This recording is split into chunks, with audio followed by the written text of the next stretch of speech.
எங்களுடைய இஸ்லாமியர்களுடைய ஒரு ஓட்டு கூட சிதறாது. புதிதாக நடிகர் ஆரம்பித்திருக்கக்கூடிய கட்சியில் எந்த ஒரு இஸ்லாமியர்களும் வாக்களிக்க தயாராக இல்லை. அதனால எங்களுடைய ஓட்டு சிந்தாமல் சிதறாமல் இந்த கூட்டணிக்கே விடும் என்பதை நாங்கள் இந்த பொதுக்கூட்டத்தின் மூலம் நாங்கள் உறுதிப்படுத்தி இருக்கிறோம். ஆனா முஸ்லீம் லீகோட மூத்த தலைவர் இஸ்லாமியர்களுடைய எல்லா ஓட்டும் எங்களுக்கு தான் விடும்னு சொல்லியிருக்காங்க. நீங்க டிவி கேல இருக்கீங்க, உங்களுடைய கருத்தை சொல்லுங்க. எல்லா புகழும் அல்லாஹ் ஒருவனுக்கே. அதாவது மூத்த தலைவர் கரெக்டு தான்.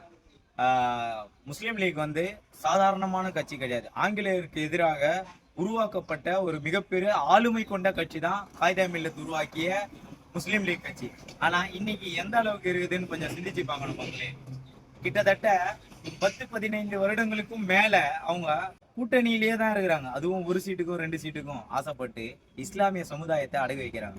அவங்களுக்கு கண்டிப்பா ஓட்டு விழும், அந்த கூட்டணிக்கு கண்டிப்பா ஓட்டு விழும். எப்படி விழும்னா, அதாவது சிதறாமல் டிவி கேக்கு விழும், சிந்தியதை மட்டும் தான் அந்த கூட்டணிக்கு விழும். இந்த வாட்டி மக்கள் விழிப்புணர்வோடு இருக்கிறாங்க. கண்டிப்பா இஸ்லாமியர்களுடைய ஓட்டு, சிறுபான்மையின் மக்களுடைய ஓட்டு, ஒட்டுமொத்த தமிழ் சமுதாயத்துடைய ஓட்டு டிவி கேக்கு தான் விழுன்றதை தெளிவா தெரிவிச்சுக்கிறேன். ஒவ்வொரு வீட்லயும் தளபதி இருக்காரு.